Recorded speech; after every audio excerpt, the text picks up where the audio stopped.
গুমগাড়ি, ধর্ষক, অর্থলুটকারী, তাদের সামনে আমরা শিশে গলা প্রাচীরের মতো শক্ত হয়ে প্রতিরোধ করে তুলব।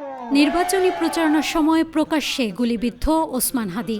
শুক্রবার দুপুর 2:30টার দিকে 3টি মোটর সাইকেলে করে আগত দুর্বৃত্তরা হাদীকে লক্ষ্য করে গুলি ছুড়ে পালিয়ে যায়।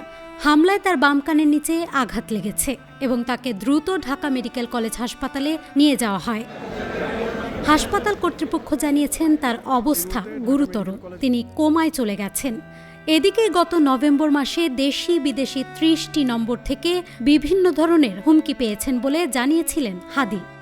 14ই নভেম্বর এক ফেসবুক পোস্টে তিনি জানিয়েছিলেন তাকে হত্যা, তার বাড়িতে আগুনসহ তার মা, বোন ও স্ত্রীকে ধর্ষণের হুমকিও দেয়া হয়েছে। News desk, Manabzamin.